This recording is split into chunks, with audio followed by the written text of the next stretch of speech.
Lisbon, 1940. Europe was burning. Armies clashed across continents, empires crumbled. But in this quiet corner of Portugal, the war felt far away. Lisbon was neutral, a city of spies, lies, and coffee-stained secrets. Men in grey coats watched each other from behind newspapers.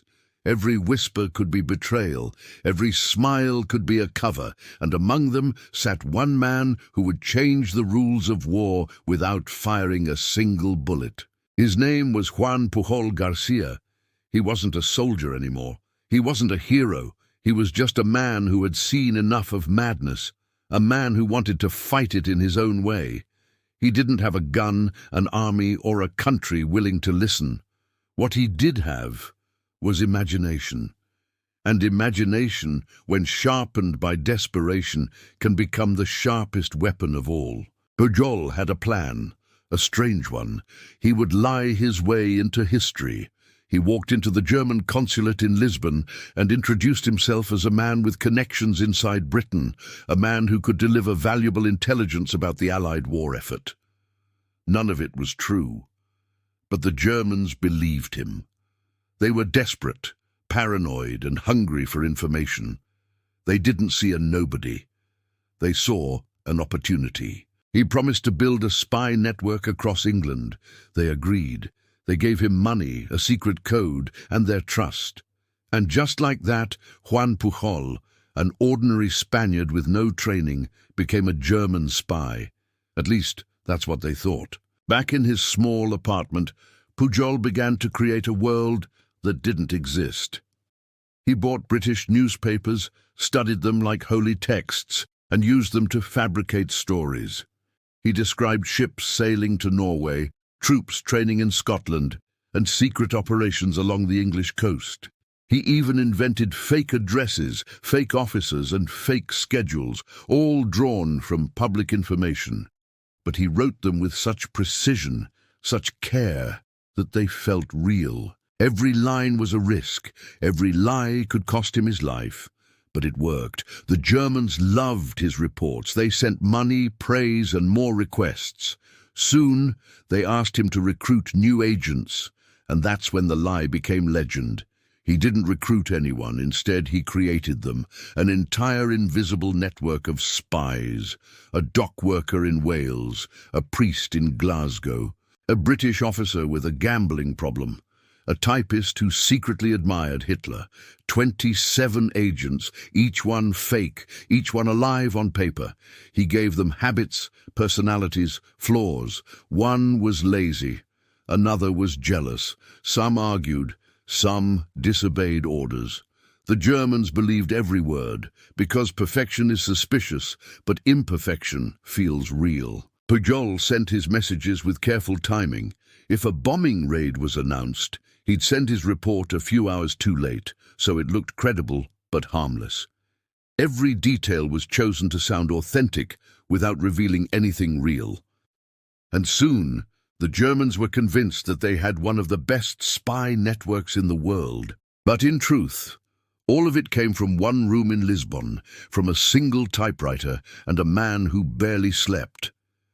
At night, Pujol would sit by a dim lamp, writing letters to imaginary people. Outside, rain tapped on the window.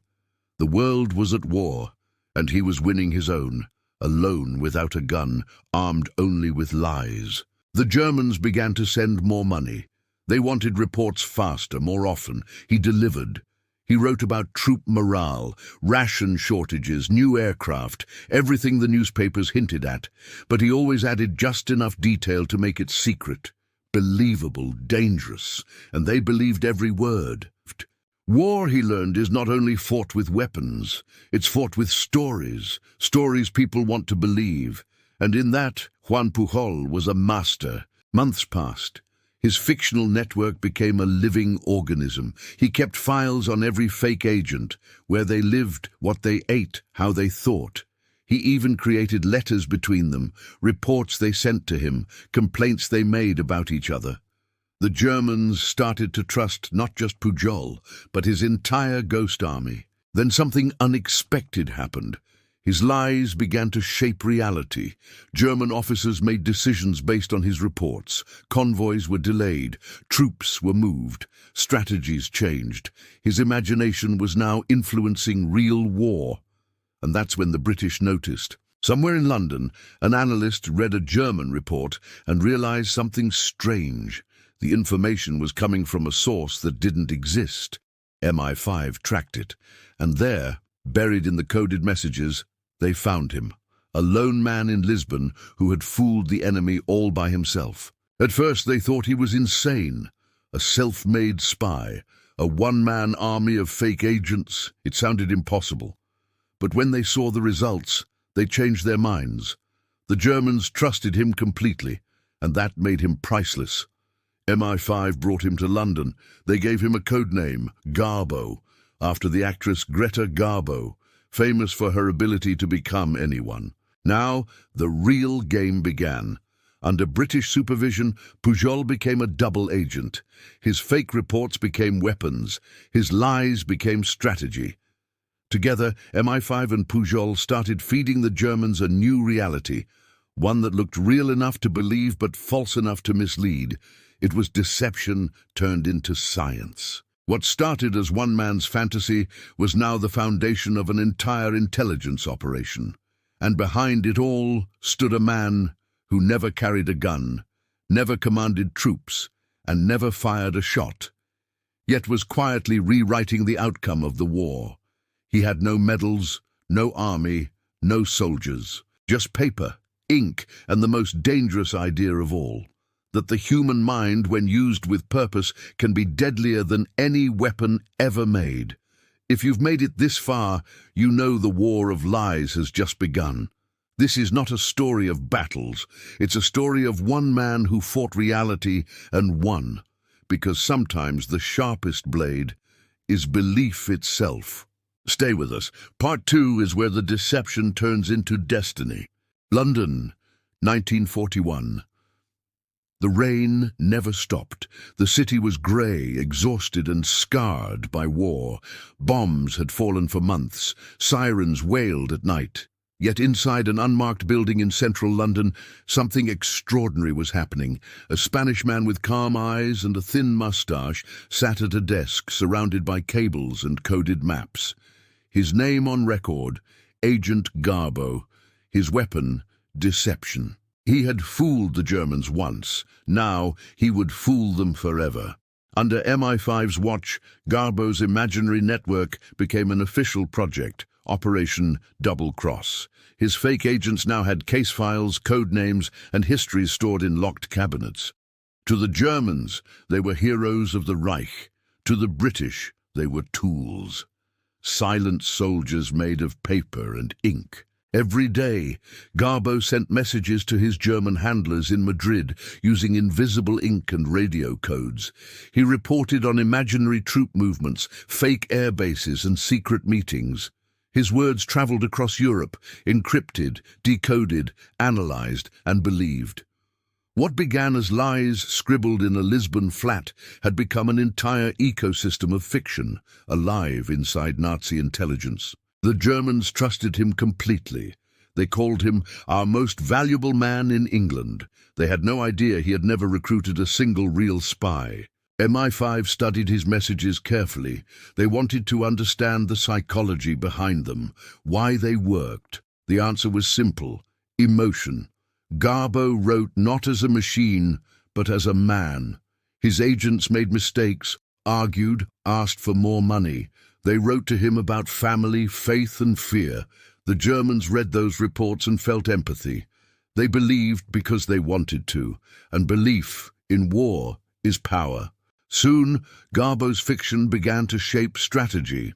When German bombers targeted British cities, his reports diverted them toward empty fields. When convoys crossed the Atlantic, his lies sent U-boats to the wrong coordinates. The Allies had found a new kind of weapon, one that killed no one but saved thousands. In a secret meeting at MI5 headquarters, a general once said, "Garbo is the only man fighting on both sides, and winning on both." It wasn't a joke. His web of ghosts had become vital to the war effort. He wasn't just deceiving the enemy, he was rewriting reality itself. But deception is a fragile art. The more you lie, the more you must control the story. Garbo knew that one inconsistency, one careless phrase, could destroy everything. So he became obsessive. Every fake agent's life had to make sense. Every birth date, address, church, and train schedule had to align with real life. MI5 gave him access to maps, phone directories, even ration books. The more detail he added, the more the illusion solidified. By 1942, his network had grown into 27 agents, all imaginary, all loyal, all alive only in his mind. They wrote to him with invisible ink. They risked their lives. They died heroic deaths. Each time one of them died, Garbo sent an emotional report to the Germans. They mourned. They sent condolences. They even paid pensions to families that didn't exist. It was the perfect con, and it was working. But Garbo's genius wasn't in making things up. It was in making people believe. He studied the rhythm of human fear. He knew how to mix truth with illusion. A real event here, a fake detail there. He learned that the best lies were built from fragments of truth, stitched together with confidence, and soon he was ready for his greatest deception yet. The Allies were preparing something massive, something that would decide the fate of the war. They called it Operation Overlord, but to the world it would later be known as D-Day. If the Germans discovered where and when the invasion would happen, the Allies could lose everything. So they turned to Garbo. His task was simple, yet impossible. Convince Hitler that the invasion of France would happen somewhere else. Not in Normandy, but in the Pas-de-Calais, hundreds of kilometers away. For months, Garbo crafted an elaborate illusion. Through his fake network, he reported constant troop movements in southern England. He invented supply routes, tank divisions, and radio chatter. He even described the sound of boots marching at dawn. His fake agents wrote about the 1st U.S. Army Group, commanded by General George S. Patton, the most feared man in Europe. In reality, that army didn't exist. But the Germans believed it did. They sent spies, reconnaissance planes, and analysts, all chasing ghosts. Garbo had trapped them in his theater of war, and they didn't even know they were part of a performance. When D-Day came, on June 6, 1944, German High Command hesitated. They believed Normandy was a diversion, a trick to draw attention away from the real invasion at Calais. For 7 critical weeks, they refused to move their armored divisions north. By the time they realized the truth, it was too late. The Allies had already secured the beaches. The war had turned. Garbo's deception had saved tens of thousands of lives and possibly shortened the war by months. He had fooled Hitler himself. And the irony was perfect. The man who once begged to be a spy, rejected by both sides, had become the most successful double agent in human history. But victory has its price. After D-Day, Garbo couldn't celebrate. He had lived too long inside lies. The names of his fake agents haunted him. He began to lose the boundary between truth and fiction. In his reports, he would speak of them as friends, as if they had really lived and died for him. He had created a family out of nothing, and now even he couldn't let them go. The war ended. The world rejoiced. But Garbo disappeared. The Germans never found out he had betrayed them. They even awarded him the Iron Cross, one of Nazi Germany's highest military honors, for his service to the Reich. At the same time, the British decorated him with the Order of the British Empire, 2 nations at war, honoring the same man, for opposite reasons. It was the perfect ending to a perfect illusion. He had deceived the deceivers, fooled an empire, and changed the course of the greatest war ever fought. But as we'll see in Part 3, no one can live forever inside a lie, not even Garbo. Because when the war ends, the ghosts he created begin to hunt him back. London, late 1944. The city exhaled. The worst had passed. Sirens were rarer now. The sky felt wider.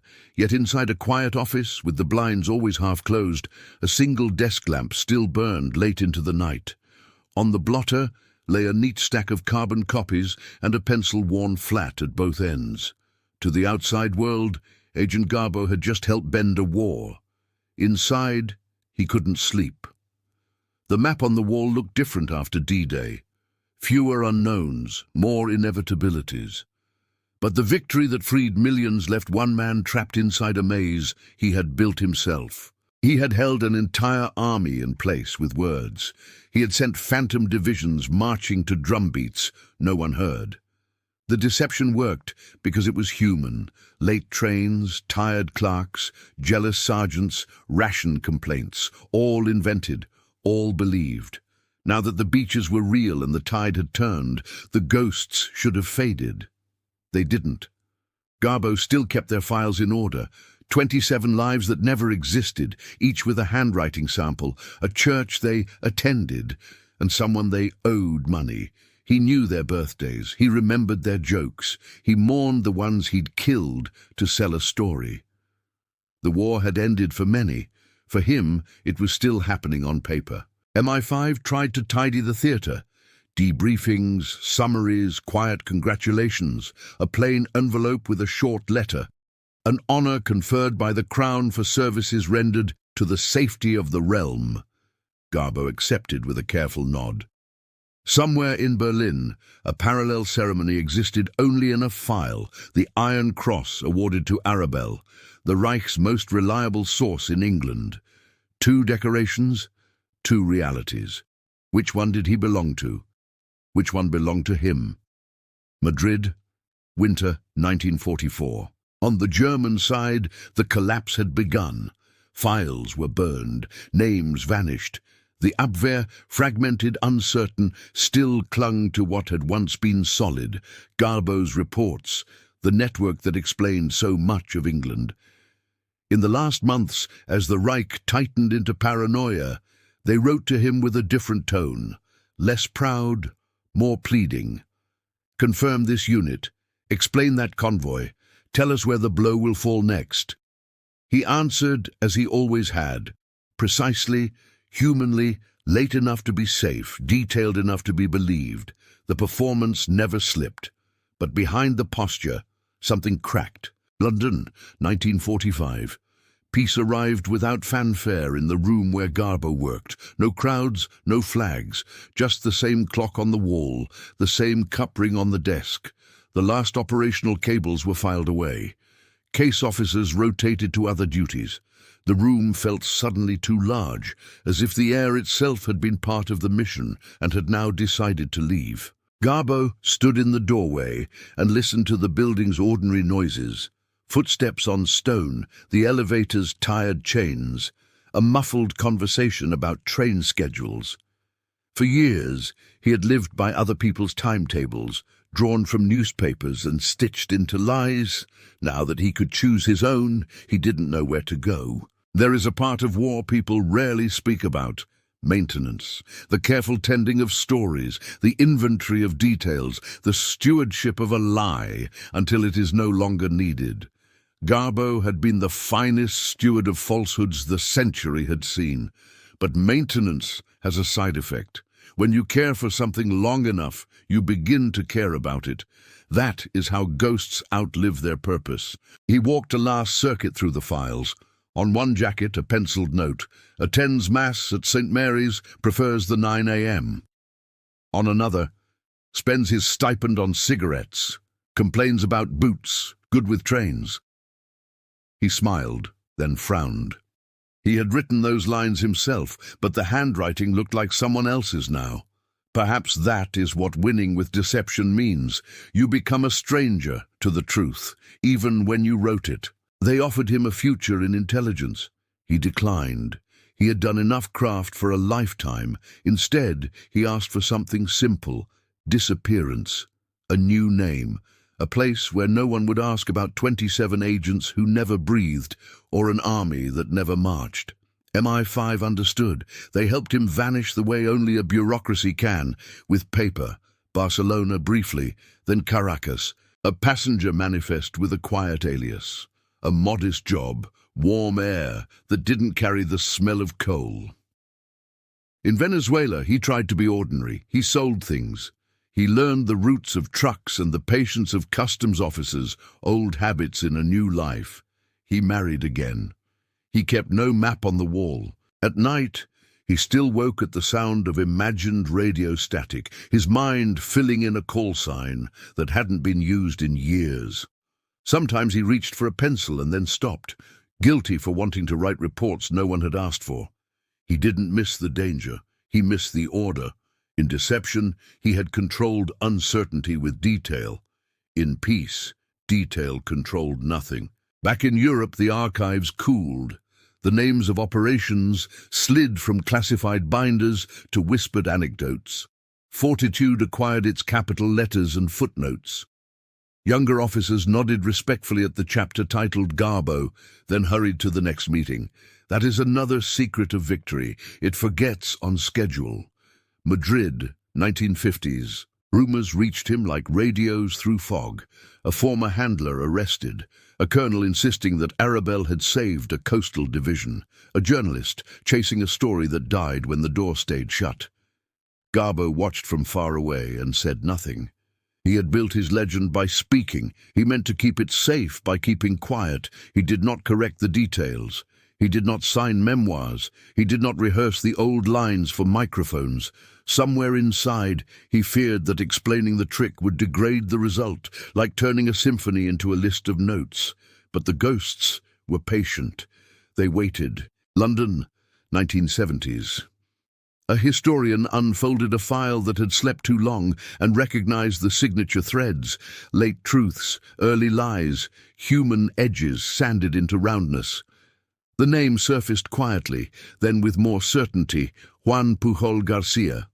An invitation was sent, diplomatically worded, impossible to ignore if one still cared about the neatness of endings. He took a seat on a plane as anonymous as any passenger and came back to a city that no longer smelled of smoke. They welcomed him carefully, with the respect owed to a man who had once moved divisions with sentences. There were handshakes. There were rooms with light just right for photographs. There was a medal, not new, but newly official in the way that matters to posterity. He smiled for the camera, and for a moment the map returned, not on paper this time, but in the faces of the men who knew what he had done and how few could have done it. A small ceremony, a larger silence. They asked for his recollections. He gave them less than they wanted, and more than a stranger would have. He spoke of routine, not brilliance. He praised the teams, not himself. When pressed about the feeling of deceiving an empire, he said a sentence that belongs beside every monument to D-Day. I told the truth late. It was the closest he would come to a doctrine. He visited a cemetery, alone. No headstones for his agents. None had lived. He put his hand on cold stone anyway, because ritual matters even when it has no object, perhaps especially then. Caracas, final years. Age softened the edges. He kept a box with clippings and 2 photographs, a beach he never visited during the war, and a street in Lisbon with rain on the stones. When asked by a neighbor what he had done in Europe, he said, "Office work." It wasn't a lie. Now and then, a letter would arrive, thick paper, a crest he recognized. He answered with thanks and short updates about weather and family. He did not add, "I still set my watch by London time when I need to think clearly." He did not confess that he sometimes missed the discipline of deadlines, the way a clock can be a kind of mercy. The lesson, if there is one. We like to say that World War II was won by factories and carriers, by codebreakers and commanders. All true, but there is a smaller truth that sits inside the larger one. On a handful of days, in a handful of rooms, the balance also tilted because a man with a pencil and a ledger made belief heavier than doubt. That weight held the German 15th Army in place long enough for real soldiers to carve a future on a strip of French coast. History prefers its heroes visible. Garbo's work was designed to leave no trace. The evidence of success is absence. The division that didn't move, the order that wasn't given, the counter-attack that arrived too late to matter. How do you honor what didn't happen? How do you count the lives saved by decisions never made? Perhaps with a sentence like this, when it mattered most, a lie was arranged to protect the truth. London, one last time. He came back once more, older now, quieter even than before. A museum display, modest, accurate, showed a map with pins that never belonged to real men. Visitors stopped, read, nodded, moved on. He stood at the edge of the glass and watched a boy trace a finger from Dover to Calais, then to Normandy, then to an explanatory paragraph about deception. The boy looked puzzled, then impressed, then bored, because that is the order in which understanding arrives and departs at that age. Garbo smiled. He had nothing to add. The map on the wall would tell the story well enough for those who wanted it. For everyone else there was the comfort of the large truth. The Allies landed, and the world changed. He turned away from the glass and walked into the afternoon, an ordinary man in a city that had learned to forget loudly and remember quietly. He had been both of those things, forgetting and memory, sometimes in the same sentence, and somewhere, far from any plaque, the ghosts finally let him go. Caracas, 1950. The war was over, but inside Juan Pujol Garcia, Agent Garbo, the echoes never stopped. Europe had returned to light, factories reopened, flags rose again, and people called it peace. But in the quiet corners of his mind, the war continued in Morse code and invisible ink, orders that no longer existed, voices that had long gone silent. He had left England without applause or ceremony. His file was sealed, his existence erased. The official report said he died of malaria in Africa. The truth was simpler. He disappeared. He had earned his anonymity as much as his medals. For the first time since 1939, he was nobody. He chose Venezuela, a place far enough from Europe to feel unreal. The country was warm, chaotic, and full of people rebuilding their own lives. He opened a small business, sold feed, raised chickens, lived quietly. He introduced himself as a merchant, never a soldier, and certainly not a spy. His neighbors knew him as polite, punctual, and lonely. But at night he still woke to phantom signals, dots and dashes in his head, the faint hum of a radio that wasn't there. He missed the discipline of danger, the clarity of purpose that comes when the stakes are survival. In Caracas, life was safe, and for a man like Garbo, safety was unbearable. Back in Europe, history was being rewritten. The names of generals filled textbooks. Nations argued over who had saved civilization. But no one spoke of a man who had fought with imagination instead of bullets. His work stayed buried inside the archives of two countries, one that thought him dead, another that still called him a hero.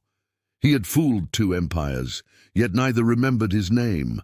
Then in the 1960s, the archives began to open. Historians studying Nazi intelligence noticed something strange.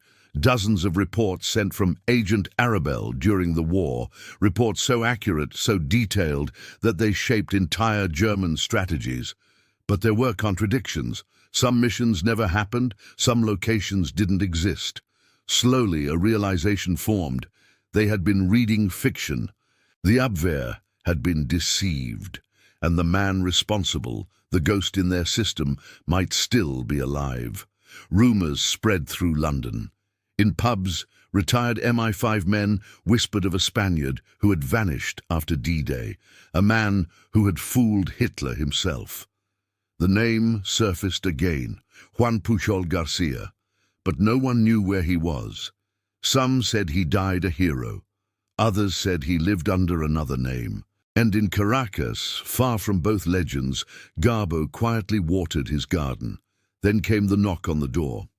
It was 1971 when a British journalist tracked him down, guided by a trail of rumors, letters, and one photograph from 1944. Garbo answered the door, older, softer, but unmistakable. The journalist asked, "Are you the man they called Garbo?" Garbo smiled faintly. "I used to be," he said, "but I stopped pretending." That interview changed everything. Newspapers called him the spy who saved D-Day. Historians called him a genius of deception. MI5 confirmed his story. Even the Germans, stunned by the revelation, described him as a master without equal. For 25 years he had been a myth. Now he was a man again. The British invited him to London. They handed him a medal, the same Order of the British Empire he had earned in secret 3 decades earlier. Cameras flashed, historians clapped. He smiled politely, as if attending someone else's ceremony. The irony wasn't lost on him. A man who had built his life on lies was now being honored with truth. A week later, a letter arrived from Germany. It was unsigned, typed on yellowing paper. "We always knew it was you." He read it once, then burned it. He didn't need closure. He had built his own long ago. In the following years, he gave few interviews. When asked how he managed to deceive the Nazis for so long, he simply said, "I didn't lie to them. I gave them what they wanted to believe."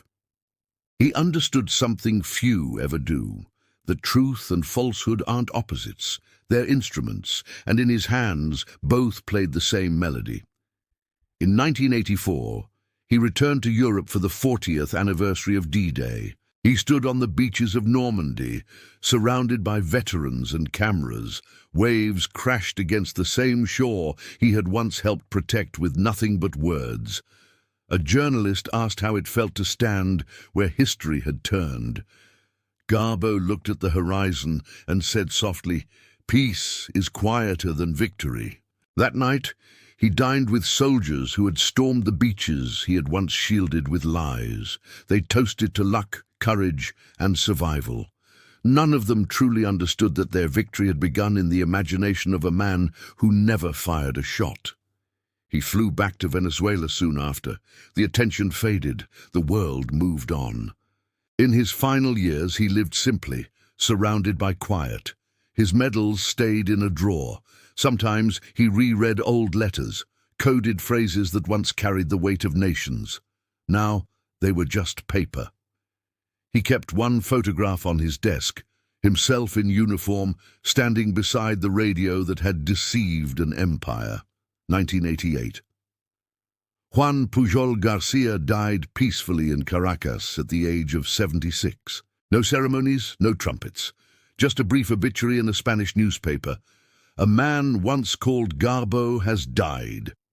Few knew what that name meant, but inside secret archives, in London, Berlin, and Madrid, it still carries 2 opposing truths: hero and traitor, savior and deceiver, patriot and ghost.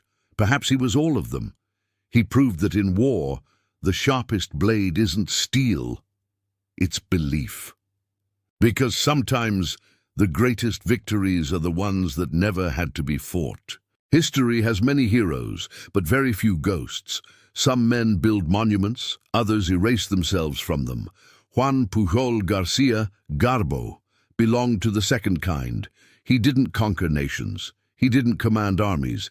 He built illusions so perfect that they became more powerful than armies themselves. And yet, when the world celebrated victory, he vanished quietly, as if the greatest deception of all was convincing everyone he had never existed.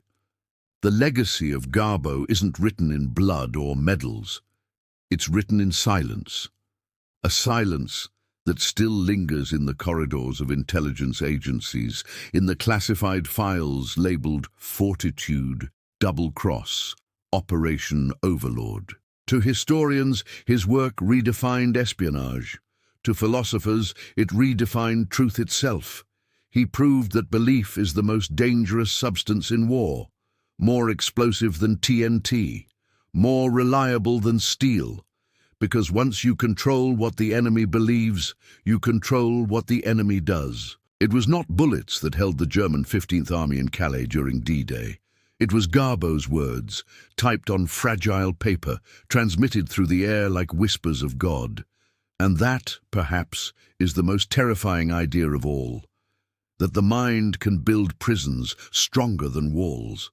After his death, historians tried to measure his impact. They said his deception saved tens of thousands of soldiers. They said his false reports shortened the war by months, but even those numbers failed to capture the essence of what he did. Garbo's story isn't about statistics, it's about what it means to trust. Because every deception begins with a truth someone wants to believe. The Germans believed in logic, order, hierarchy, a system where information was sacred. Garbo gave them information shaped like truth, polished like fact, delivered with faith. They trusted him because he never lied like a liar. He lied like a believer. And that's what separates Garbo from the rest. He didn't betray the enemy out of hatred. He betrayed because he understood something deeper, that faith can be weaponized, and sometimes the only way to defeat evil is to speak its language. He played the role so perfectly that even his handlers loved him. They decorated him. They cried for agents who never lived. They read his reports and saw themselves reflected in his sincerity. For MI5, he was a miracle. For the Nazis, he was a savior. For history, he was both. And maybe that's what makes his legacy timeless, the realization that deception in the right hands can serve truth. But there's another layer to his story, a darker one, because Garbo's methods didn't end with him. They evolved. Modern intelligence learned from his art. Disinformation became doctrine. Fake agents became fake news. Entire wars today begin not with bombs, but with belief. And whether we know it or not, every screen, every feed, every broadcast still carries a fragment of his ghost. In the age of information, his fingerprints are everywhere. From Cold War propaganda to 21st century cyber warfare, his principle remains unchanged. Control perception, and you control reality. But Garbo himself never sought power. He sought balance, a way to make meaning out of chaos. He was a man who once said, "I didn't serve Britain, I served peace." And maybe he meant it, because in the end, his deceptions weren't born of ambition, but of conviction, that one well-placed illusion could save more lives than 1,000 bullets. He understood that victory isn't always loud. Sometimes it's the silence after the storm, the absence of destruction, the war that didn't happen. He lived in that silence, and when he died, he became part of it. Decades later, when the archives finally opened, his story stunned the world. People called him the spy who fooled Hitler, but those who studied him closely called him something else, a man who understood the truth too well. Because once you understand how easily truth bends, it never looks the same again. Garbo left no autobiography, no memoirs, no monuments, only a handful of reports, coded letters, and a photograph of a man sitting beside a typewriter. In that picture, he looks ordinary, too ordinary for the weight he carried, but in the spaces between those papers lies a paradox that defines the 20th century. The world was saved not only by courage, but by imagination. He fought with stories. He built entire armies from ink, and those armies won a war. So what do we make of a man like that? A hero, a liar, a savior, a ghost. Perhaps all of them at once. His life reminds us that history isn't written by those who shout the loudest, but by those who whisper at the right moment. And maybe the line between truth and deception isn't as wide as we think. Maybe the same instinct that makes us believe can also save us from what we believe in. Garbo's war ended decades ago, but the war for truth, the one he revealed, never did. Every day, somewhere, someone writes a story designed to be believed, and someone else, without realizing it, builds their world around it. Because in the end, belief is the oldest weapon humanity has ever made. And Juan Pujol Garcia, the man history called Garbo, was the one who proved just how powerful it could be.